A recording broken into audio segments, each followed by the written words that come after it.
దేవునికి స్తోత్రం. మరి అందరూ కూడా నిలబడి ఉండగా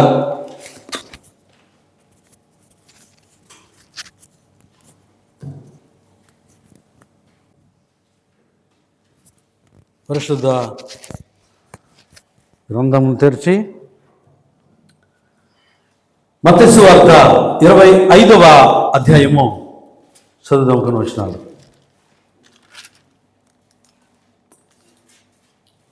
మత్తయి సువార్త 25వ అధ్యాయము కొన్ని వచనాలు మొదటి నుండి కూడా చదువుతున్నాను. అందరు కూడా శ్రద్ధగా మీ బైబిల్లో ఉన్నటువంటి విషయాలు తెరిచి చూద్దాం. తీసుకున్నారు అందరూ? మత్తయి సువార్త 25వ పేజీ నెంబర్ క్రొత్త నిబంధన గ్రంథం ఉంది. 25వ పేజీ నెంబర్ క్రొత్త నిబంధనలో 25వ అధ్యాయము మొదటి నుండి. పరలోక రాజ్యము తమ దివిటీలు పట్టుకొని పెళ్లి కుమారుని ఎదుర్కొనేందుకు బయలుదేరిన 10 మంది కన్యకలను పోలి ఉన్నది. వీరిలో 5 బుద్ధి లేని వారు, 5 బుద్ధి గలవారు. బుద్ధి లేని వారు తమ దివిటీలు పట్టుకొని తమతో కూడా నూనె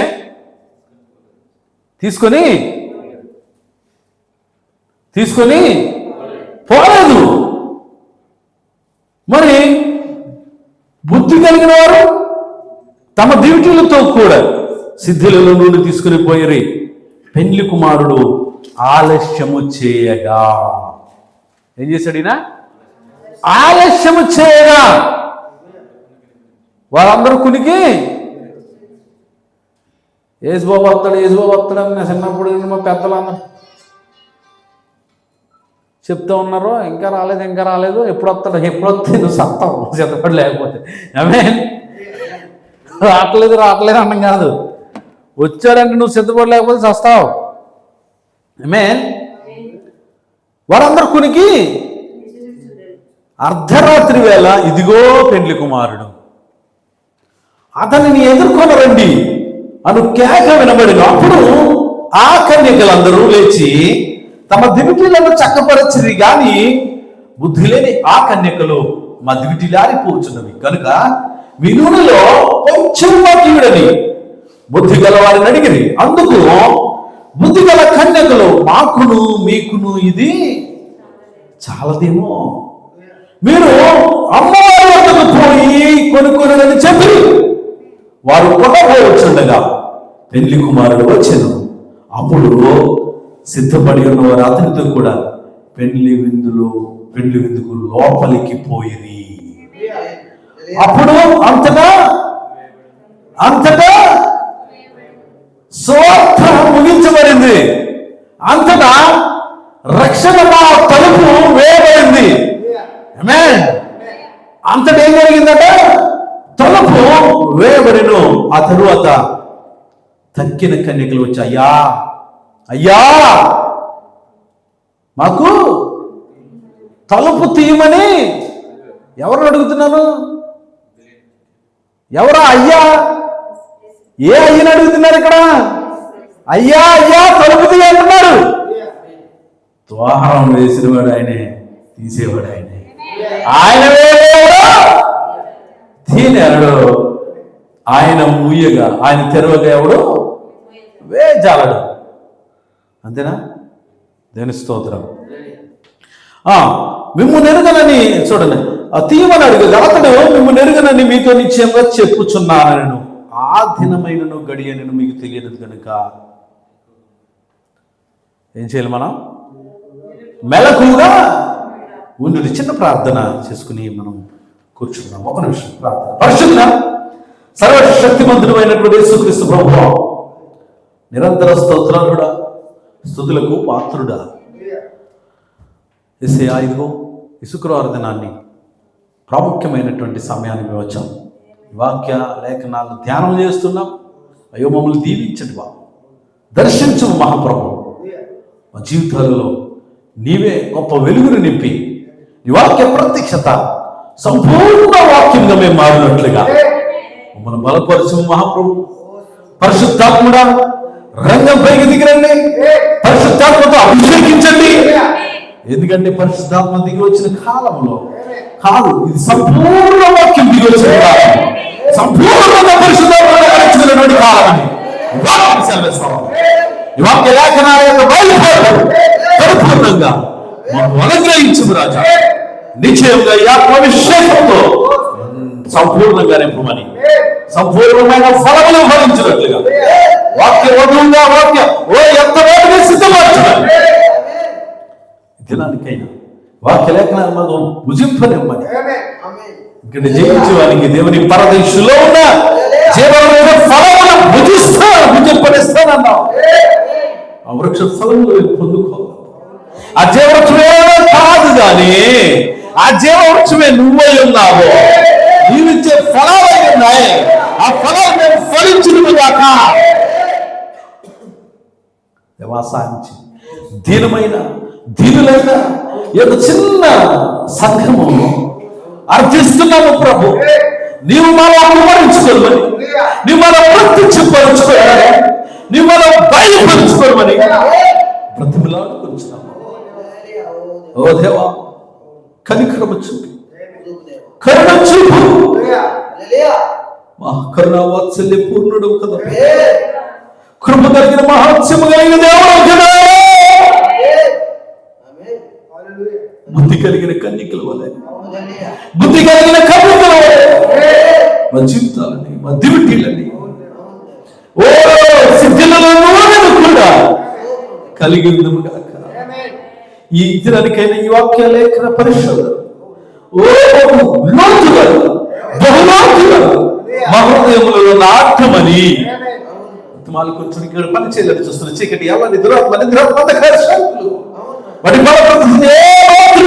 చేయకున్నట్లు బంధిస్తుండగా ఈ ప్రాంతాలను మాకు బంధించబడిన కాక మీరు సాయం చేయమని. ఇక్కడ ఎవరైనా రోగులుగా ఉండి ఏదైనా అవసరంతో ఈ దినాన్ని ఇక్కడికి వచ్చినట్లయితే ప్రతి అవసరం ఆ క్రీస్తు యేసునందు మహిమలో వారికి తీర్చమని సాయం చేయమని యేసుక్రీస్తు నామములో ప్రార్థన అడుగుతాను. God bless you. దేవుడు దీవించుగాక. హల్లెలూయా. షలోమ్. దయచేసి కూర్చుందాం. బాబు గారు, ఈ ఫోన్ తీసుకుని మనకు కావాల్సింది ఇదే కాబట్టి వెళ్ళరని చెప్తాను. ఇంకేరే ఏం రాకూడదు. ఇక్కడ ఇది ఆగిపోతుంటుంది. ఇది జస్ట్ దాన్ని ప్రెస్ చేస్తే సరిపోద్ది. అక్కడ వేరే డిస్ప్లే అయినప్పుడు పైన ఉన్నది కదండి, అదొకటి ప్రెస్ చేస్తే చాలు. ప్రతి 5 minutesకో ఎంతగా ఆగిపోద్ది. ఎంత టైం ఉంటుంది. వేరే ఫోటో మార్చుద్ది, అదొకటే. వేరే గూగుల్ కదా, ఇది లింక్ అయ్యి ఉంటుంది. దేవుని స్తోత్రం. హల్లెలూయా. దేవుని నామమునకు మహిమ కలుగును గాక. Glory to lord. ఎంతమంది సంతోషంగా ఉన్నారు? సంతోషంగా ఉన్నవారు ఒక్కసారి చెప్దాం గట్టిగా. హల్లెలూయా. చాలా సంతోషం. దేవునికి మహాకృపను బట్టి దేవుని సన్నిధిలో ఈ రీతిగా మరి గడపడానికి దేవుడు మనకు కృప చూపాడని నమ్ముతున్నాను. ఎంతమంది నమ్ముతున్నారు? అందరు నమ్ముతున్నారా? హల్లెలూయా. మనకున్న సమయం ఎంత? అరగంట 40 నిమిషాలు ఉంది. 4:30కి వెళ్ళాలా మనం, 5కి. 4:30కి ఇక్కడ బయటకు వెళ్తే అక్కడ భోజనం చేసి బయటకు వెళ్ళచ్చు. అంతేనా? 4:30కు ముందు ముగిస్తే ఆయన సరిగ్గా ఉన్నాను. ఇంకెందుకు, ఇంకా అయిపోయింది 4:30. దేని మేము మిగిలిన కాక. ఇప్పుడు మనం ఎక్కడున్నాం?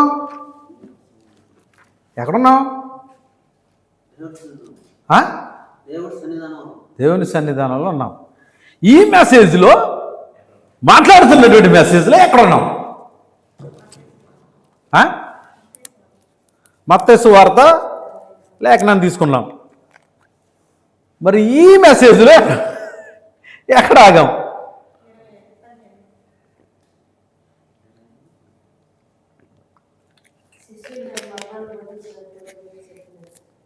శిష్యులకి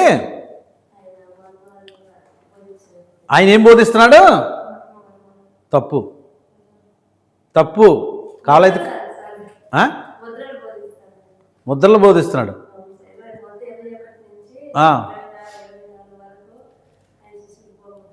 ముందేం చెప్పారు మీరు? మరి ముద్రలు బయలుపరచబడినప్పుడే కదా మర్మాలు బయలుపరచబడుతుంది. ముద్రలు విప్పినప్పుడే కదా మర్మాలు బయలుపరచబడ్డ.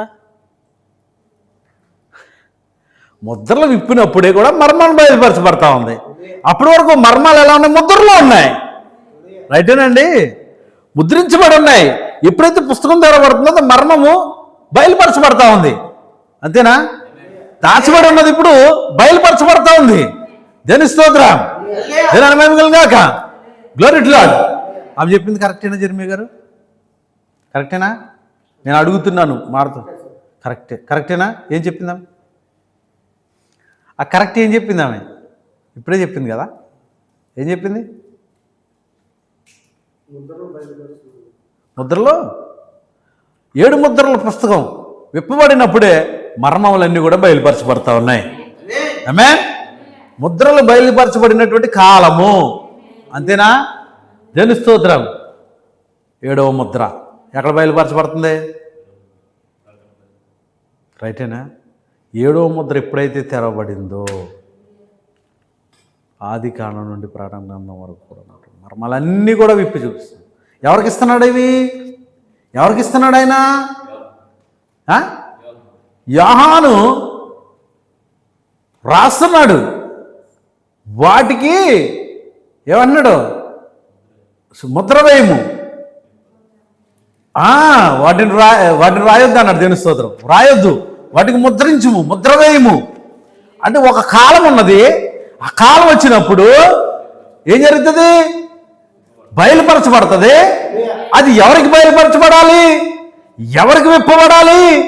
సంఘ శాఖలకి. దేవుని స్తోత్రం. హల్లెలూయా. సిద్ధాంతాల్లో ఉన్నటువంటి వారికి. అసలే కాదా ఈయన తలకాయ ఇలా ఊపుతున్నాడు, అడ్డంగా ఊపట్లేదు, ఇలా ఊపుతున్నాడు. గంగిరెద్దు ఊపుతుంది ఇలాగ. దేవుని స్తోత్రం.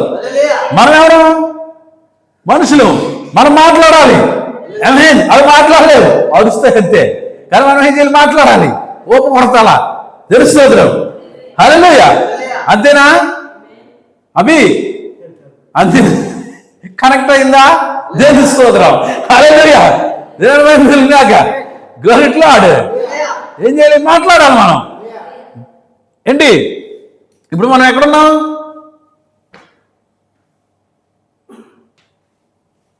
పైన ఉన్నదండి. వచ్చింది ఫోటో మారిపోతుంది మళ్ళీ. పైన వైట్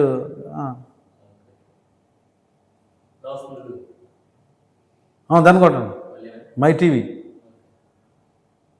అది దేవుని స్తోత్రం.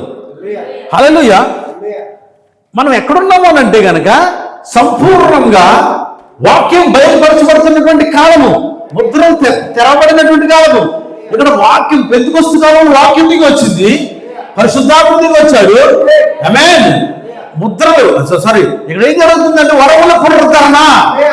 ఆమేన్. ఇక్కడ పరిశుద్ధాత్మ దిగి వచ్చినప్పుడు ఇంకా కొనసాగి పరిశుద్ధాత్మ పరిపూర్ణంగా సంపూర్ణ వాక్యం వచ్చినటువంటి కాలం ఏదైతే ఉందంటే కనుక లౌకిక కాలంలో 1963 ఫిబ్రవరి 8. అది మన లౌకిక కాలంలో సంఘాలు ఎదిగినా విశ్వవ్యాప్తంగా ఉన్నటువంటి సంస్థలు అన్నిటికినా వాళ్ళు అంగీకరించరు, వాళ్ళు స్వీకరించరు, వాళ్ళు వెంబడించరు. ఎందుకనంటే కనుక అది వారికి కాదు కాబట్టి. తెలుసు ఎందుకోనంటే జగత్తు పునాది మీద ఆయన మనసులో ముద్రించబడిన ఆమేన్ ఒక గుంపు ఉన్నది. ఆమేన్. ఆ గుంపుకే ఆయన ప్రత్యక్షమవుతున్నాడు తప్ప ప్రతి కాలంలో వారికే ప్రత్యక్షమవుతున్నాడు, వారికే బయలుపరుచుకుంటున్నాడు, వారికే అనుగ్రహిస్తున్నాడు, వారికే వాక్యం తెలుస్తున్నాడు. అందుకే వాళ్ళందరూ కూడా ఆమేన్ ప్రతి కాల వర్తమానికుడు ఆ కాలం వర్తమానాన్ని పట్టుకుని నిలబడుతున్నప్పుడు ఆ కాలం ప్రజలు ఆ కాలం వర్తమానాన్ని స్వీకరిస్తున్నారు. ఆ కాలం వర్తమానాన్ని స్వీకరిస్తూ వదిలిపెట్టలేదు, వెంబడిస్తున్నారు. వెంబడిస్తూ వాక్యంగా మారుతున్నారు. తెలుస్తున్నారు. హల్లెలూయా. దానివల్ల వాడు సాక్ష్యం పొందుతున్నారు. అందుకే అంటున్నాడు హెబ్రీయులకు రాసిన పత్రిక 11వ అధ్యాయంలో అక్కడ సామ్యాల్లో చూపించినాడు. విశ్వాసం వల్లనే పెద్దలు సాక్ష్యం పొందారట. దేనిపైన విశ్వాసం? క్రీస్తు వాక్యం పైన విశ్వాసం కలిగి ఉన్నారు కాబట్టి వాళ్ళు పొందుతున్నటువంటి సాక్ష్యం ఎలాంటిదంటే కనుక వాక్యమును విశ్వసించడం ద్వారా, దేవుని మాటను విశ్వసించడం ద్వారా, దేవుని వెంబడించడం ద్వారా, ఆ విశ్వాసం ద్వారా వారు నీతిమంతులుగా ఎంచబడుతున్నారు. మోసే నా ఇల్లు అంతటిలో నమ్మకమైన సాక్ష్యం పొందుతున్నారు. దేవుడు మేము కలిగినాక గరుడులో చనిపోయినా కూడా వారి యొక్క రక్తం దేవునికి మొరపెడతాం. దేవుని స్తోత్రం. హల్లెలూయా. ఆమేన్. ఏమన్నాడు? నా యందు విశ్వాసం ఉంచేవాడు అన్నటికీ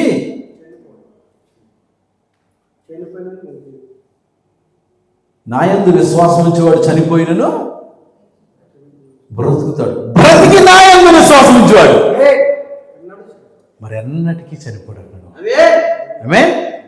మరి ఎప్పుడు కూడా చనిపోడంట. నా యందు విశ్వాసం ఉంచేవాడు దేవుని స్తోత్రం. హల్లెలూయా. ఎంత అద్భుతమైనటువంటి మాట. ఇప్పుడు విశ్వాసం ద్వారా నరుడు బ్రతుకుతున్నాడా? కార్యాలు సరిపోవు, అదే చెప్పుకుంటున్నాం మనం. నీ కార్యములు, నువ్వు సినిమాలు చూడకపోవచ్చు, నువ్వు పేకట ఆడకపోవచ్చు, నువ్వు ఇతరత్ర కార్యాలు చేయకపోవచ్చు, అవి మాత్రం సరిపోవట్లేదు. నీతికరణ సరిపోదు, శుద్ధీకరణ సరిపోదు, ఆత్మ బాప్తిస్మం కావాలి. నీతికరణ అది కృపై ఉన్నది, అది కృపలో మొదలుపెట్టై ఉన్నది. శుద్ధీకరణ అది కృపలో ఇవ్వబట్టై ఉన్నది. మూడవది పరిశుద్ధాత్మ బాప్తిస్మం అయి ఉన్నది. మూడు వాక్యాలు మూడు విషయాలు చూస్తాం మనం. హెజ్కేలు పుస్తకంలో 36వ అధ్యాయము 26వ వచనంలో మూడు విషయాల్ని అక్కడ మనం గమనించాం. ఏంటంటే అది మనం ఇప్పుడు 4 వారాల నుంచి అది చెప్తున్నాం.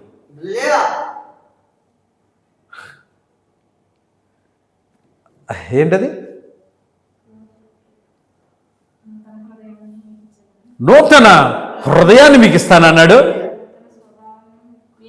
నూతన ఆత్మను మీకు ఇస్తానన్నాడు. అదే ఆత్మ యొక్క స్వభావం మారటం. నా ఆత్మను మీకు ఇస్తానన్నాడు. New spirit, new heart, new spirit, my spirit అన్నాడు. అంతేనా? దాన్ని మనం బోర్డు మీద కూడా రాసి చూపించామయ్యి. భూమికి ఏమైంది? భూమి నీరు, తర్వాత అగ్ని. భూమి నీటి ద్వారా శుద్ధీకరించబడుతుంది, తర్వాత రక్తం ద్వారా శుద్ధీకరించబడుతుంది, తర్వాత అగ్ని చేత శుద్ధీకరించబడుతుంది. అగ్ని చేత శుద్ధీకరించబడేది బ్యాలెన్స్ ఉంది, 2 అయిపోయినాయి, ఇంకోటి ఉంది. అగ్ని చేత కాల్చబడేది ఉందిగా తెలుస్తోందా? దానికంటే ముందు ఈ భూమిని అగ్ని చేత ఏం చేయబడాలా? మండించబడాలి. తెలుస్తోందా? హల్లెలూయా. కాల్చబడాలి పరిశుద్ధాత్మ చేత.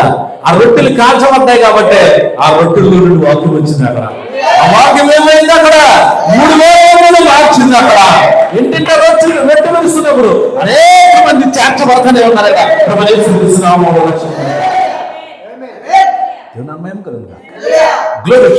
మనలా చాలా విషయాలు చెప్పుకుంటూ బుద్ధి కలిగిన బుద్ధి లేని కన్యకల దగ్గరికి వచ్చేసాం మనం. తెలుస్తోంది. ఈ మత్తయి సువార్తలో విషయాలని మనం చూస్తున్నాం. హల్లెలూయా. ఒకటి నామకరణ సంఘం ఉన్నది, రెండవది రక్షించబడిన సంఘం కూడా ఉంది. అంతేనా? నిజ ద్రాక్షవల్లి, కారు ద్రాక్షవల్లి రెండు కూడా పెనవేసుకుని ఉన్నాయని చెప్పాడు. రెండు కూడా సేమ్ నిజ ద్రాక్షవల్లి ఉన్నట్లుగానే కనబడుతుంది. ఇది కూడా నిజ ద్రాక్షవల్లిలో ఇది కూడా కనబడ, కానీ ఏమి లేవు, ఫలాలు లేవు. ఫలాలు కావాలి. ఫలాలు కావాలంటే నిజ ద్రాక్షవల్లి అయ్యి ఉండాలి. దాన్ని ఎలా గుర్తిస్తావనంటే కనుక అది నిజ సంఘం అయి ఉండాలి. తెలుసుకోదా? ఏమై ఉండాలి? నిజమైన సంఘం అయి ఉండాలి. ద్రాక్షవల్లి నిజంగా ఎక్కడ నాటపడాలో అక్కడే నాటపడాలన్నాడు.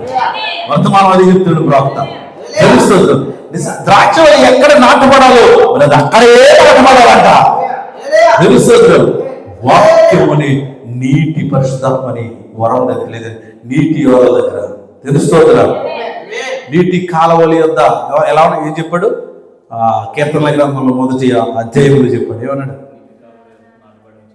చెట్టు వలె ఉంటాడు. తెలుస్తుందా? చూడండి, దేని మిమ్మల్ని దేని స్తోత్రం. ఇక్కడ దాకా అర్థమైంది కదా. ద్వారం తెరవటం, పరిశుద్ధాత్మ రీరాను, వరం పొందుతారా, దేవుని ముద్ర, మరి లేకపోతే మృగం యొక్క ముద్ర, సాతాను ముద్ర, మృగం యొక్క ముద్ర. ఎవరైతే పరిశుద్ధాత్మను పొందుకుంటారో, ఆ కాలపు వాక్యాన్ని స్వీకరించి పరిశుద్ధాత్మను పొందుకుంటారో వారు దేవుని ముద్ర చేత ముద్రించబడతారు. ఎవరైతే దేవుని వాక్యాన్ని, దేవుని యొక్క వర్తమానాన్ని, కాలపు వర్తమానానికి వ్యతిరేకిస్తారో, స్వీకరించరో వారేమవుతున్నారు అని అంటే మృగం యొక్క ముద్రను పొందుకుంటున్నారు. ఆ కాలపు వాక్యం ఏం చేస్తుందంటే కనుక డివైడ్ చేస్తుంది. ఆ కాలపు వాక్యం ఏం చేస్తుందంటే వడకడుతుంది.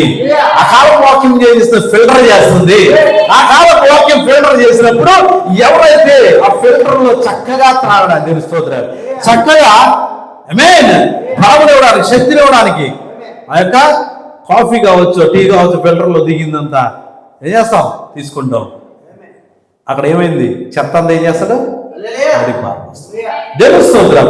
దేవుని వాక్యం అనే వడపోత సాధనం ద్వారా వడకట్టబడినప్పుడు ఆ వ్యక్తి ఆ సాధనం గుండా వెళ్ళాలి. దేవుని స్తోత్రం. హల్లెలూయా.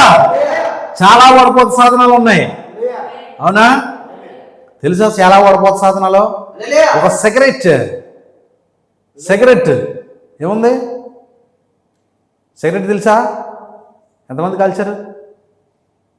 తెలీదు ఎవరికి? అవి చూడలేదా ఇప్పుడు? తెలుస్తుంది. హల్లెలూయా. సిగరెట్ ముందు పొగగా ఉంటుంది, దాని చివర ఫిల్టర్ ఉంటుంది. దేవుని స్తోత్రం. ఏముంటుంది? ఫిల్టర్ ఉంటుంది. ఇప్పుడు ఆ ఫిల్టర్ ఎందుకు? ఇతను సిగరెట్ కాల్చినప్పుడు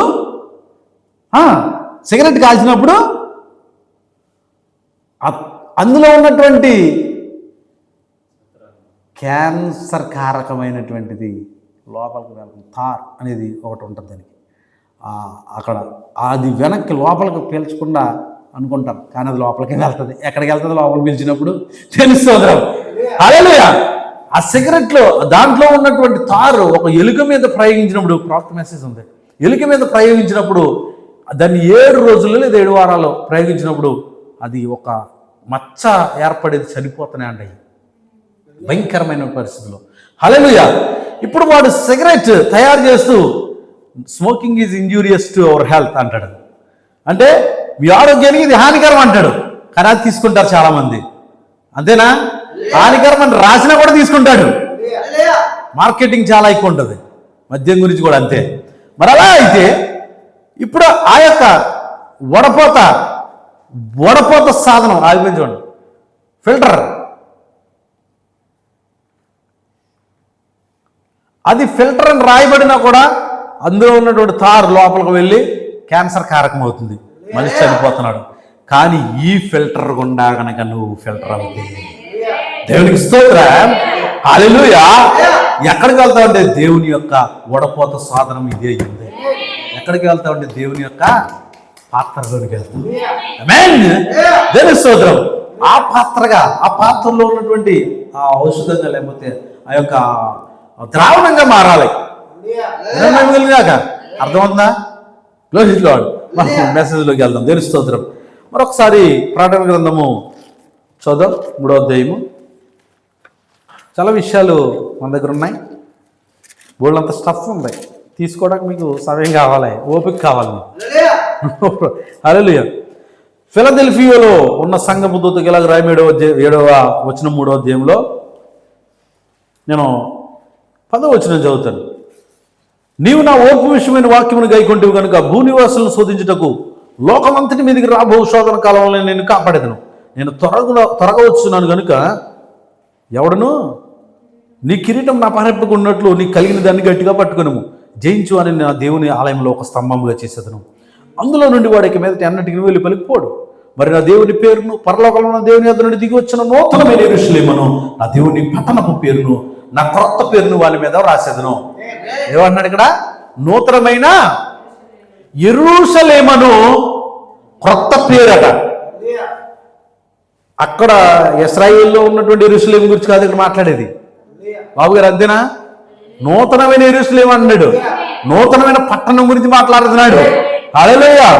నా దేవుని పట్టణపు పేరును, నా క్రొత్త పేరును వాళ్ళ మీద రాసేదను, మీద రాస్తాను అన్నాడు. సంఘములతో ఆత్మ చెప్పుచున్న మాట చెవిగలవాడు వినుడు గాక. ఆమేన్. చెవిగలవాడైతే వింటాడు. ప్రభు కూడా మత్తయి సువార్తలు అదే చెప్తున్నాడు, చెవిగలవాడు వినుడు గాక, చెవిగలవాడు వినుడు గాక. మత్తయి సువార్తలు కూడా అదే రాశాడు అక్కడ. ప్రభు అది మాట్లాడుతున్నాడు అక్కడ. మేము దాకా సొంతమైన విషయాలు ఉన్నాయి ఇక్కడ. చూడండి, ఇక్కడ రెండు గుంపుల గురించి మాట్లాడుతూ, కన్యకలు బుద్ధి లేని వారు, బుద్ధి కలిగిన వారు, బుద్ధి లేని వారు, ఇద్దరికి వచ్చేసాడు. ఫూలిష్ వర్జిన్ అన్నాడు ఒకటి, ఇంకోటి బుద్ధి కలిగిన వారు. ఆమేన్. బుద్ధి లేని వారు, బుద్ధి కలిగిన వారు. దేవుని మహిమ గాక. హల్లెలూయా. ఇప్పుడు లోపల వర్తమానం ద్వారా నీతీకరణ, ఆమేన్, నీతీకరణ. మరి జాన్ వెస్లీ వర్తమానం ద్వారా శుద్ధీకరణ. అంతేనా? నీతీకరణ, శుద్ధీకరణ అది సరిపోదు, కానీ అది కృపలో అది మొదటి మెట్టు, రెండో మెట్టు అయింది. సంపూర్ణ వాక్యం వచ్చినప్పుడు అది కూడా కృపలో సంపూర్ణ వాక్యం అయింది. స్తోత్రం. కృప ద్వారా మనకు అనుగ్రహించబడిన రక్షణ. ఆమేన్. వాళ్ళకి రక్షణ పొందితే నిత్య జీవం ఉందంటారు. ఎవరు? సంఘశాఖలు అంటాయి నువ్వు రక్షించబడితే నిత్య జీవం ఉందంటాయి. కానీ మనం విమోచించబడితే నిత్య జీవం. విషయాలన్నీ మాట్లాడుకున్నాం. చూడండి, దేవుని ముద్ర, మృగం యొక్క ముద్ర అక్కడ కనబడతా ఉన్నాయి. రైటేనా? ద్వారం తెరవబడుతున్న కాలంలోనే ఇది ముద్రించబడుతున్నారు. ఆమేన్. స్తోత్రం. ఇక్కడ నిద్రించిన కన్యకలు కూడా ఇక్కడ ప్రత్యక్షమవుతున్నారు. ఆమేన్. సంఘ కాలం యొక్క అంతిమ దశ పెంతుకొస్తు యొక్క మొదటి భాగం అయి ఉన్నది. సంఘ కాలాలు ముగించబడుతున్నాయి. అంతిమ దశ అంటే సంఘ కాలాలు ఎండ్ అయిపోతాయి. అక్కడ తెలుస్తోత్రం. పెంతుకొస్తు యొక్క ఎండ్ అయిపోయే, లౌకికతో ఎండ్ అయిపోతుంది కదా, అక్కడికి అంతిమ దశ ఏమైంది? పెంతుకొస్తు యొక్క మొదటి భాగం వైపు సాగుతూ, ఆమేన్, సాగుతూ వెళ్తున్నట్లు ఇక్కడ మనకు రుజువు అవుతుంది. ఎందుకంటే వారు గొప్ప శ్రమల కాలంలోకి వెళుతున్నారు. బుద్ధి లేని కన్యకలు ఎక్కడికి వెళ్తున్నారు? బుద్ధి కలిగిన వారు, బుద్ధి కలిగిన వారు ఎక్కడికి వెళ్తున్నారు? బుద్ధి కలిగిన కన్యకలు ఎక్కడికి వెళ్తున్నారండి? పెండ్లి విందులో ఉన్నారు, పెండ్లి కుమారుడు వచ్చాడు, వీళ్ళు సిద్ధంగా ఉన్నారు, వెళ్ళిపోతున్నారు. ఆమేన్. కానీ బుద్ధి లేని వారు విడిచిపెట్టబడ్డారా లేదా? వారు విడిచిపెట్టబడుతున్నారు. అక్కడ ఏం పొందుకుంటున్నారు చూడండి. ఆమేన్. చూడండి, అది వెస్లీ కాలంలో జరగదు, లూథర్ కాలంలో జరగదు.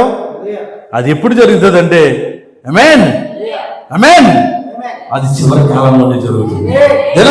దాకా ఆమేన్. వధువు ఎత్తబడిన తర్వాత. అంతేనా? ఎప్పుడు జరుగుతుంది? వధువు పైకి వెళ్ళిన తర్వాత జరుగుతుంది. వాళ్ళు మానశ్రమంలోకి వెళ్తారు. హల్లెలూయా. దేవుని మహిమ కలుగును గాక. దేవుని స్తోత్రం. ఎక్కడ వెళ్తారు? మహాశ్రమంలోకి వెళ్తారు వాళ్ళు, వధువు ఎత్తబడిన తర్వాత. చూడండి, మత్తయి సువార్త మళ్ళీ అంటే చిన్న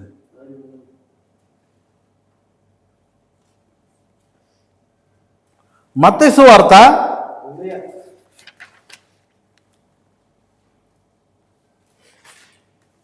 25వ అధ్యాయంలో రెండు గుంపుల గురించి మాట్లాడుతున్నాడు. అది మనం మాట్లాడుతున్నాం.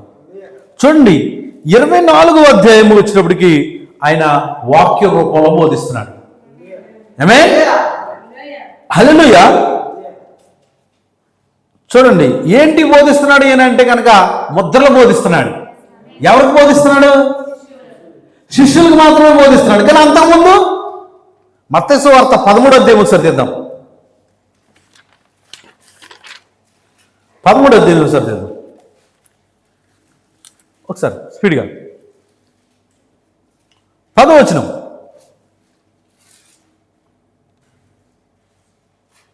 త్వరగా. నీవు ఉపమాన రీతిగా ఆయనను అడుగగా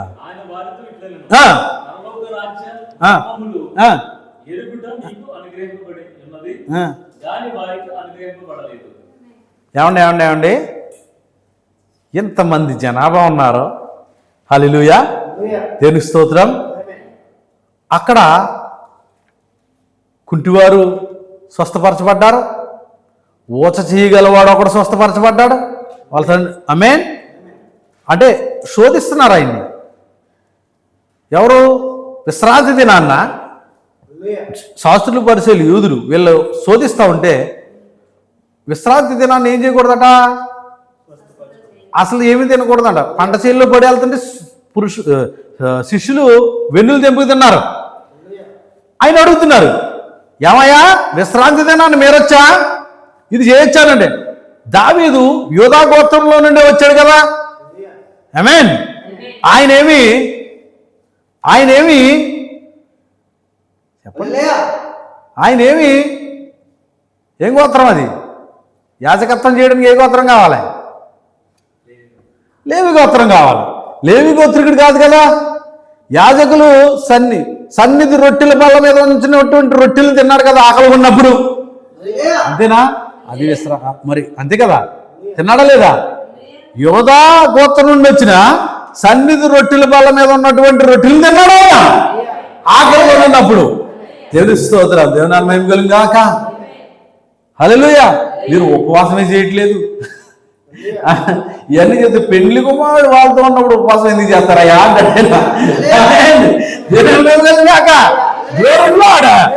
అలాగే సమాజ మందిరంలో వచ్చినప్పుడు ఊస చేయగల కూడా అక్కడ ఉంటే ఇప్పుడు ఇది బాగు చేస్తారా లేదని చెప్పేసి చూస్తున్నారంట. అక్కడ బాగు చేయించారంటే అప్పుడు ఆయన అన్నాడు, ఆమేన్, విశ్రాంతి దినానికి నేను ప్రభువునై ఉన్నాను. ఆమేన్. విశ్రాంతి దినానికి నేను ప్రభువు. మనిషి కుమారుడే విశ్రాంతి దినానికి ప్రభువు ఉన్నాడు. వాక్యం అక్కడ, వాక్యం శరీరధారయ్యాడు అక్కడ. స్తోత్రం. హల్లెలూయా. ఇలా అనేక విషయాలు జరుగుతూ వచ్చినాయి అక్కడ. Glory to Lord. హల్లెలూయా. అక్కడ మీటింగ్స్ జరిగినాయి, పబ్లిక్ మీటింగ్స్. 5,000 మందికి 2 రొట్టెలు, 5 రొట్టెలు 2 చేపలు 5,000 మందికి పంచాడు ఆయన. 5,000 మందికి పంచినప్పుడు అనేక మంది వచ్చారు అక్కడికి. పబ్లిక్ మీటింగ్ లో ఉపమాన రీతిగా చెప్తున్నాడు, విత్తనం గురించి చెప్తున్నాడు. ఆమేన్. విత్తనాలు చల్లడం గురించి చెప్తున్నాడు, అవి పండటం గురించి చెప్తున్నాడు, అవి రాతి వేళ పడడం గురించి మాట్లాడుతున్నాడు, అవి ఇంకొక చోట ముళ్ళ పొలంలో పడడం గురించి మాట్లాడుతున్నాడు. ఇలా అనేక విషయాలు మాట్లాడుతున్నాడు ఆయన. ఆమేన్. రక్తస్రావం కలిగినటువంటి స్త్రీని స్వస్థపరుస్తున్నాడు. యాయిరు కుమార్తెను లేపుతున్నాడు. యాయిరు కుమార్తెని ఎన్ని కార్యాలు జరిగించుకుంటూ వస్తున్నాడు ఆయన. ఎన్నిటిలో కూడా ఉపమానాల రీతిలోనే మాట్లాడుతున్నాడు. ప్రభు అయిన దేవుడు. మన నిజమే కదా. వాళ్ళు అప్పుడు వరకు పంటలు పండించుకు తినలేదా? ఏమండి? అప్పుడు వరకు వాళ్ళ తిండి తినలేదా? విత్తనాల గురించి, ఇడ్లు గురించి చెప్తున్నాడు ఎందుకైనా? చెప్పండి. 5,000 రొట్టెలు పంచేదంటే పురుషులు. ఆమేన్. స్త్రీలు కాకుండా చిన్నపిల్లలు ఇంకా మిగిలిపోయారట 5,000 పంచిన తర్వాత. అంటే తిని వారులు ఇంకెంతమంది ఉన్నారు వాళ్ళు? తినగలు కాదు. తర్వాత శాస్త్రులు, పరిచయులకు పులిసిన పిండి గురించి మాట్లాడుతున్నాడు ఆయన శిష్యులతో. శిష్యులు అంటున్నారు, ప్రభువా ఏంటి మన దగ్గర ఏం పిండి లేదు, రొట్టె లేదు, ఏంటి పులిసిన పిండి గురించి మాట్లాడుతున్నావు అని అడుగుతుంటే తర్వాత ఓరేనా ఆయన ఏం చెప్పాలరా బాబు అని మళ్ళా చెప్పినప్పుడు దాని గురించి వివరించినప్పుడు శాస్త్రులు, పరిచయుల యొక్క పులిసిన పిండి గురించి మాట్లాడుతున్నాను. ఏంటి అని అంటే వాక్యం గురించి మాట్లాడాడని వారు తర్వాత గ్రహించారు. తెలుస్తోత్రం. కొండ మీద ప్రసంగాలు జరిగినాయి. తర్వాత ఏకాంతంగా శిష్యులతో మాట్లాడుతున్నాడండి. ఏమ్మా ఏమైంది? శిష్యులతో మాట్లాడుతున్నాడు ఆయన ఏకాంతంగా ఉండి. ఏం మాట్లాడుతున్నాడు? పరలోక రాజ్య మర్మము లేవుట మీ కొరకు వారికి కాదు, పబ్లిక్ కాదు,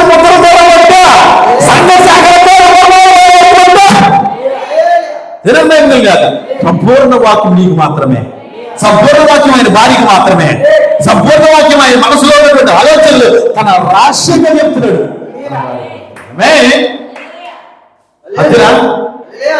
బయలుపరుస్తున్నాడు. ఎవరు? భర్త భార్యలోనే తన యొక్క మనసులోని ఆలోచనలు కుమ్మరించుకుంటున్నాడు. అందుకే వారు ఏకమవుతున్నారు. వారిద్దరు ఐక్యం అవుతున్నారు, వారిద్దరు అంతఃపురంలో వెళ్ళిపోతారు. తెలుసు చూడండి, శిష్యులు ఒంటరిగా ఉన్నప్పుడు మాత్రమే ఆయన ఏం చేస్తున్నాడంటే కనుక ఉపమానాల భావాలు చెప్తున్నాడు. ప్రభా నువ్వు ఉపమానం మాట్లాడావు కదా, దాని భావం ఏంటి అని అడుగుతుంటే ఆవిడ చెప్తున్నాడండి. ఆమేన్, హల్లెలూయా.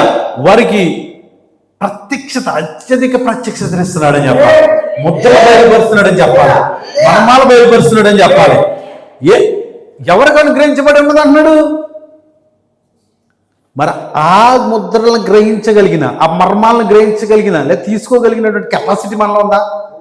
తీసుకోగలిగినటువంటి భక్తి జీవితం మనలో ఉందా? అక్కడ ఆ కాలానికి వారికి ఆ భక్తి జీవితం ఉంది. మరి ఈరోజు మనకు ఉందా? ఈరోజు మనకు అవసరమే కదా, ఈరోజు పరిశుద్ధాత్మను మనం పొందుకోవాలి కదా. స్తోత్రం, హల్లెలూయా, హల్లెలూయా. ఇప్పుడు ఆయన మర్మాలు విప్పుతున్నాడండి.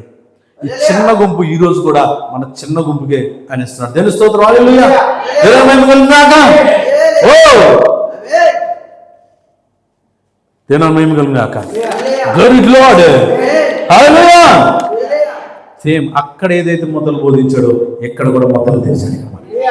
సేమ్ ఆయన బోధిస్తూ ఎక్కడికి వస్తున్నాడు? ఒక గాడిదని తీసుకున్నాడు ఆయన. ఆమేన్, హల్లెలూయా. దేవుని మహిమ కలుగుగాక. ఒక తెల్లని గాడిద. ఎవరా గాడిద?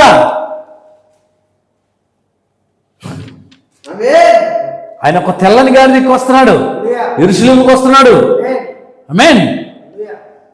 బోధించక మునుపు వస్తున్నాడు అన్నాడు 21వ అధ్యాయంలో. తెల్లని గాడిద. ఎవరా గాడిద? ఎవరా గాడిద? ఎవరా గాడిద? ఎవరా గాడిద? ఎవరు గాడిద? తెలుస్తోత్రం, హల్లెలూయా. ఆయన అంటున్నాడు, ప్రవక్త అంటున్నాడు. ప్రవక్త ఏమన్నాడంటే, ఇప్పుడు వచ్చిందా మైండ్లోకి? ఆయన అన్నాడు ఆ తెల్లని గాడిద ఎవరో కాదు నేనే అంటున్నాడు. తెలుస్తోత్రం. అక్కడ ఆ గాడిదని ఎక్కి వస్తూ ముద్రలు బోధిస్తే ఇక్కడ ఈ గాడిదని ఎక్కి వచ్చి ఆయన ఈ గాడిదలో నుండి తెలుస్తోత్రం ముద్రలు బయలుపరుస్తున్నాడు. స్తోత్రం, అంతేనా? స్వారీ చేస్తున్నాడు ఆయన.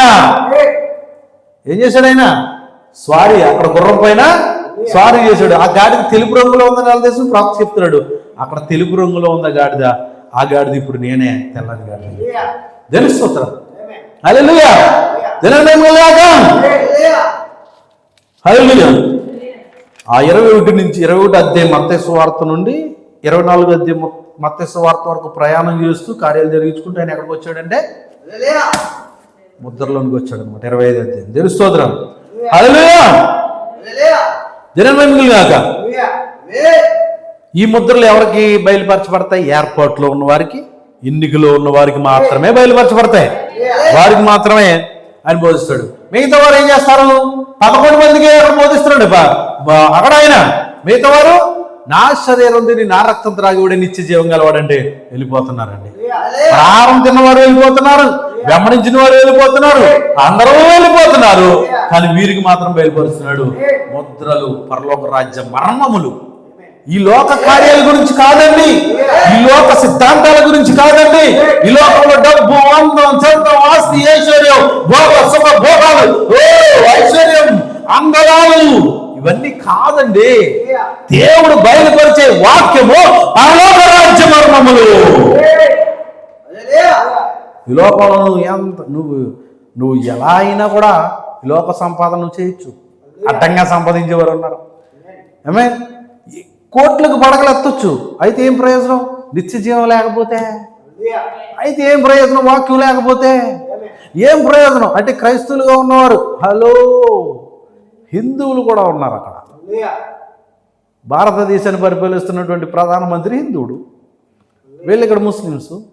ఇలాంటి ఇతరత్ర జాతులు లేకపోతే ఇతరత్ర మత గ్రంథాలని, మతాన్ని వెంబడిస్తున్నటువంటి వారు కోట్లకు అధిపతులుగా ఉన్నారు. ఆమేన్. ఇప్పుడు క్రైస్తవంగా క్రీస్తుని నమ్ముకుంటేనే నీకు అదే ఆశీర్వాదం అనుకుంటున్నావా?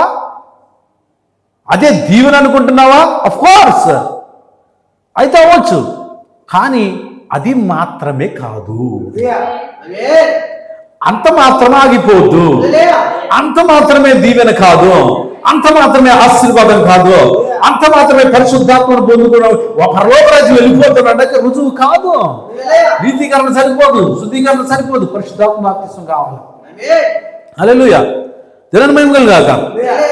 ముద్రలు విప్పుతున్నాడండి ఆయన, పరలోక రాజ్య మర్మాల గురించి బోధిస్తున్నాడండి ఆయన. దేవుని స్తోత్రం. హల్లెలూయా. ఆ ముద్రల్ని, వాక్యాన్ని, ఆ నిత్య జీవం గురించి, ఆ విషయాలన్నింటి గురించి కూడా ఒక పర్వతం పైన కూర్చున్నాడు, ఒక కొండ పైన, ఒక రాయి పైన, అక్కడ నుంచి మొత్తం అన్ని కూడా శిష్యులకు బయలుపరుస్తున్నాడు.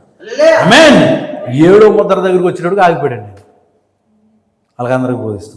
ఎందుకంటే మళ్ళీ ఉపమానంలోకి వెళ్తున్నాడు. అక్కడ వీళ్ళు అన్నాడు అంజూరపు చెట్టు చిగురించడం గురించి ఉపమానం చెప్తున్నాడు. అంజూరపు చెట్టు ఎవరు? వాక్యంలో ఆయన మాట్లాడిన అంజూరపు చెట్టు ఎవరు? మత్తయి సువార్త 21 నుంచి 25 వరకు చదువుకుంటూ వెళ్తే అక్కడ మీకు 24 వరకు ఈ విషయాలు. ఎవరో అంజూరపు చెట్టు ఏంటి? అది ఉపమానంలో చెప్పాడు ఆయన. అంజూరపు చెట్టు ఏమిటి? Choice is yours. మాట్లాడకపోతే కుదరదు. ఒకటా రెండు విషయాలు కావాలి స్పీడ్గా. నాకు టైం లేదు, నేను ఇంకొకరిని అడిగితే నీకు చెప్పలేకపోతే నువ్వు అలా చూడకో. అలా చూస్తే నాకు చాలా ఏం చెప్పావు, మళ్ళీ చెప్పావు బాబు, వినపడలేదు. రైట్, అదేది ముందు చెప్పు, ఎందుకు ఎంత టైం వేస్ట్ చేస్తావు? మీకు తెలుసా? మీకు తెలిసిన బాబు గారు? ఆయన అంజూరపు చెట్టు ఎవరంట? క్రీస్తే. యూదులు అనుకున్నాం. దేవుని స్తోత్రం. దేవుని మహిమ కలుగాక. అంజూరపు చెట్టు అనే భావం ఎందుకు వచ్చింది అని అంటే కనుక చూడండి, ఇక్కడ మన దేశానికి జాతీయ చెట్టు అని ఉంటుంది. అర్థమైందా? ప్రతి దేశానికి కూడా ఒక వృక్షం ఉంటుంది, జాతీయ వృక్షము అని చెప్పి, జాతీయ జంతువు అని చెప్పి, జాతీయ పక్షి అని చెప్పి. జాతీయ జంతువు ఏంటి మనకి? చదివేశామా? దేవుని స్తోత్రం. బ్రదర్ ఎంత 10? పులి. అది మరి జాతీయ పక్షి వదిలిపెట్టను, నెమలి. అది జాతీయ వృక్షం మర్రి చెట్టు. ఏం చెట్టు? మర్రి చెట్టు. అలాగే చూడండి, అక్కడ ఉపమానం చెప్తున్నాడు. జాతీయ వృక్షం మనకు మర్రి చెట్టు అయితే ఇశ్రాయేలుకి అంజూరపు చెట్టు. కాక అది జాతీయ వృక్షంగా ఉంది. అక్కడ అది చిగురించినప్పుడు అంటే అన్య దేశాల్లోకి చెదిరిపోయినటువంటి యూదులు ఒక స్వతంత్ర దేశంగా 1900 సంవత్సరాల వరకు ఏమలేదు, స్వతంత్రమే లేదు, ఒక స్వతంత్ర దేశంగా ఏర్పరచబడతారనమాట. వాళ్ళ స్వతంత్ర దేశంగా ఏర్పరచబడినప్పుడు జరిగేటువంటి కార్యాల గురించి మాట్లాడతారు. దేవుని స్తోత్రం. హల్లెలూయా. 1948 మే 14వ తేదీన వాళ్ళ స్వతంత్రాన్ని పొందుతున్నారు, స్వతంత్ర దేశంగా ప్రకటించబడతారు. హల్లెలూయా. వాళ్ళు స్వతంత్రం పోగొట్టుకు 1900 సంవత్సరాలు అయిందంట. మరలా ప్రపంచ పటంలో దేవుడు దాన్ని తీసుకొచ్చి పెట్టాడు. హల్లెలూయా. ఏం జరుగుతుంది? మరలా ప్రపంచ పటంలో తీసుకొని పెట్టాడు. ఇప్పుడు మనకు స్వతంత్రత ఎప్పుడు తెలుసా? మనకు విడుదల ఎప్పుడు తెలుసా? ఎప్పుడు? క్రీస్తు రక్తంలో కడగబడి ఎత్తబడికి వెళ్ళింది. తెలుసుకోరా? హల్లెలూయా. హల్లెలూయా. చూడండి, ఆ అంజూరపు చెట్టు చిగురించినప్పుడు అక్కడ దేవుడు మాట్లాడుతున్నాడు. నోవా కాలం గురించి మాట్లాడుతున్నాడు. దేవుని స్తోత్రం. అక్కడ మనిషి కుమారుడు దిగి వచ్చాడు. అక్కడ దేవుని స్తోత్రం. నోవా కాలంలో మనిషి కుమారుడు దిగి వస్తే మన కాలంలో మరలా మనిషి కుమారుడు దిగి రావాలి. హల్లెలూయా. హల్లెలూయా. వాడెవరో? వాడేంటి? అక్కడ రక్షణ వాడేనండి. వాళ్ళు అక్కడ లోపలికి వెళ్ళారా? ఎక్కడికి వెళ్ళారు? లోపలికి వెళ్తున్నారా? తెలుస్తుంది. అదే అక్కడ మాట్లాడుతున్నారు. లోపలికి ఒక దేశంగా ఉన్నారు, పడవలో వారు ఏమైనారు? రక్షణ ఓడలో ఉన్నారు. అక్కడ తెలియక హల్లెలూయా. ఓ దేవుని స్తోత్రం. హల్లెలూయా. ఏమన్నాడు? నువ్వు నీ కుటుంబం కూడా రక్షణ ఓడలోనికి రండి. ఓ ఇప్పుడు 7వ ముద్ర తెరవబడటం ద్వారా మనం వర్తమానంలోకి వస్తున్నాం, సంపూర్ణ వాక్యంలోకి వస్తున్నాం. ఆమేన్. అక్కడ ప్రవక్త కుటుంబం కూడా ఎవరికి వచ్చారు? ప్రవక్త కుటుంబం కూడా ఇప్పుడు ఎవరికి వస్తారు?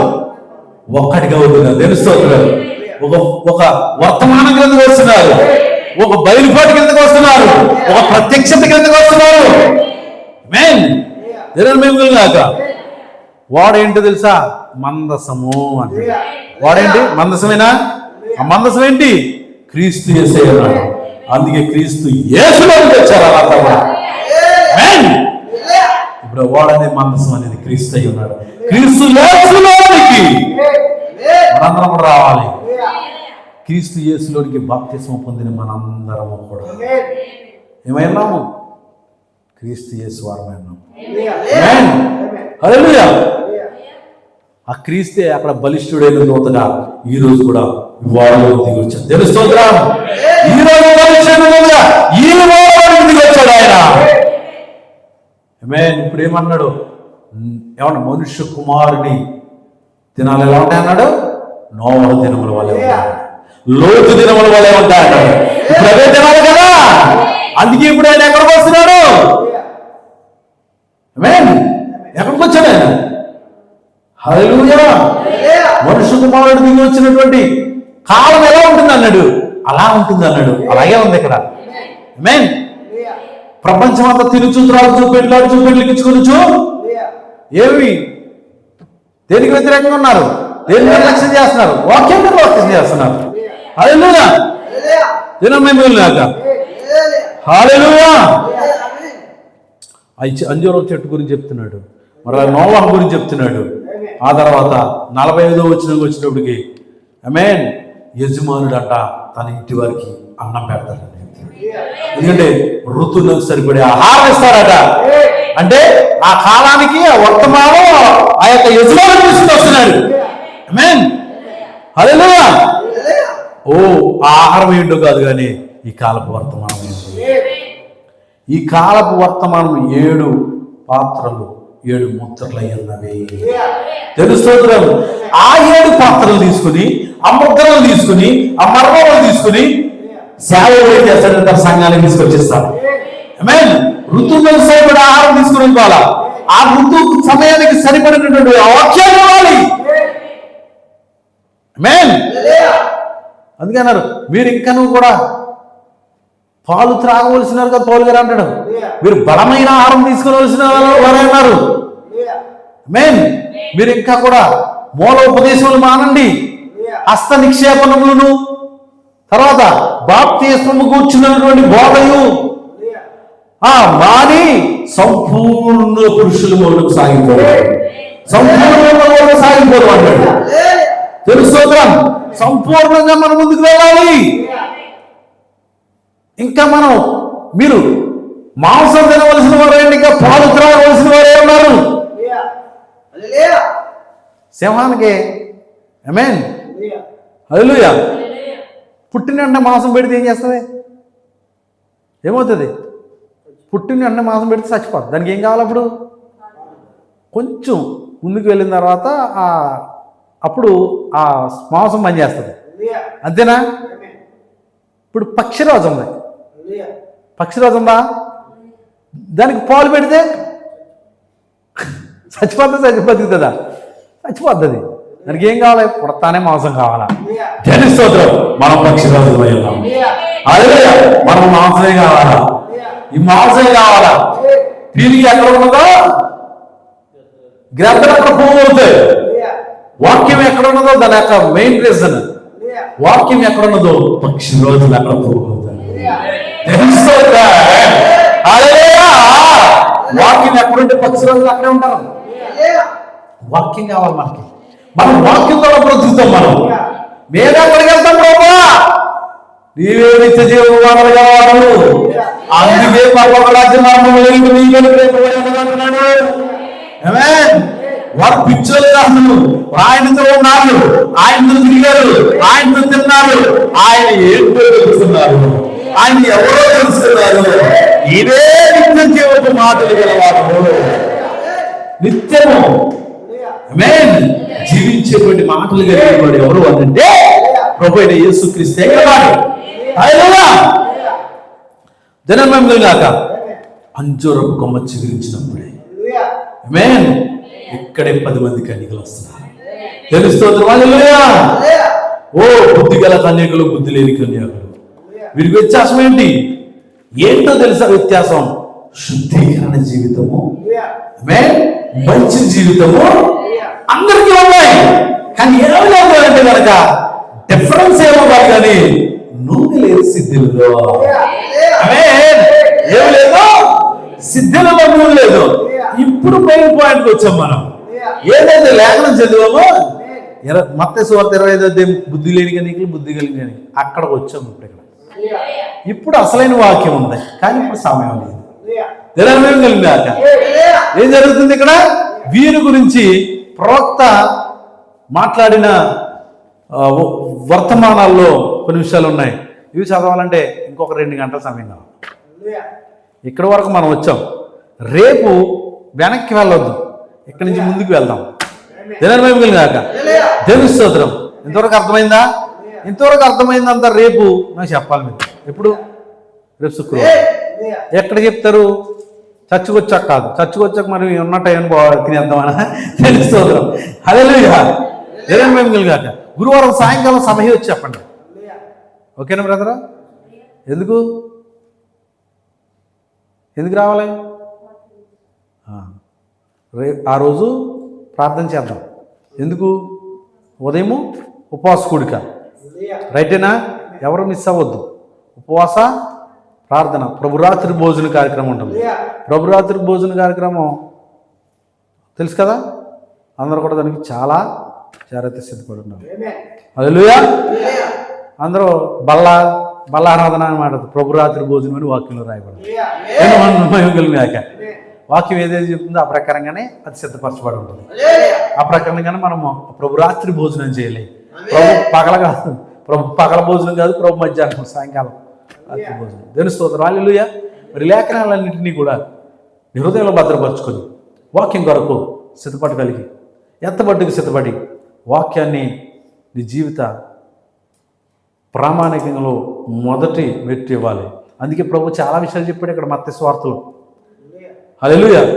ఎన్ని విషయాలు మాట్లాడాడంటే కనుక, నేను కోడలకి అత్తకి విరోధం పెట్టవచ్చాను, నేనేమి సమాధాన పరచడానికి ఏమీ రాలేదు ఇక్కడికి అన్నాడు. అత్త కోళ్ళకి విరోధం పెడతారంట.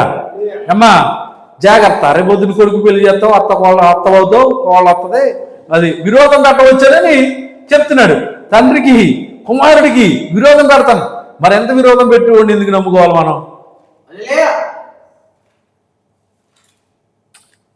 ఇంకో మాట అన్నాడు అక్కడ, క్లియర్గా చెప్పాడు, నాకంటే ఎక్కువగా తండ్రిని కానీ తల్లిని కానీ ప్రేమించకూడదు అన్నాడు.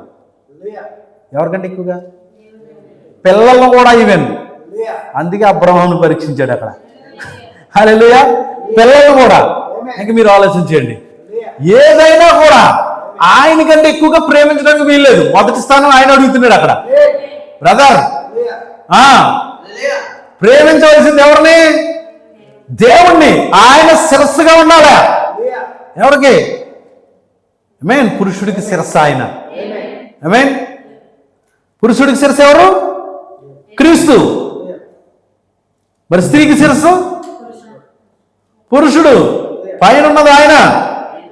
స్టెప్ వైజ్ ఉండాలా? లేదు, నేను దేవుడి కంటే ఎక్కువగా మా అమ్మను ప్రేమిస్తాను, మా నాన్నను ప్రేమిస్తానని చెప్పి పచ్చబొట్లు, ఆ బొట్లు, ఈ బొట్లు పొడిపించుకోవడం కుదరదు. ఆమేన్. ఏం చేయాలి? దేవుణ్ణి మాత్రమే మొట్టమొదటి స్థానం ఇవ్వాలి. భార్య భర్తలైనా ఎవరికి ఇవ్వాలి? మరి భర్తకి శిరస్సు ఎవరు? శిరస్సు మాట భర్త వింటే, భర్త మాట భార్య వినాలి, విని తీరాల్సిందే. అంతేనా? అంతేనా సిస్టర్ కిజియా? వింటున్నావు నువ్వు? మనం వినే టైపు కాదు, చెప్పే టైపు. మనం చెప్పే టైపు. బ్రదర్ అంతేనా? అంతేం కాదా? వింటాది సిస్టర్. ఫుల్ మార్క్స్ వచ్చింది. తెలుస్తుంది. హల్లెలూయా. అయినా కూడా అది చెప్పాడు. చూస్తావు సిస్టర్, నువ్వు ఎంత జాలి కలగాలి, ఎంత ఈరోజు అంత కాలు పట్టి నీడ్ చేయాలి నువ్వు. అయ్యో తెలుస్తుందిరా. హల్లెలూయా. దేవుని కాక చాలా మంచోడు కదా? కాదా? అది హల్లెలూయా. దినమై మిగిలిన గాక. దేవుడి మాటలు మన కొరకు దీవించి ఆశీర్వదించిన గాక. చిన్న ప్రార్థన చేసుకుని మనకు నుంచి వెళ్ళిపోదాం. బయటికి వెళ్ళి చక్కగా భోజనం చేసి మన స్థలాలకు మనం వెళ్దాం.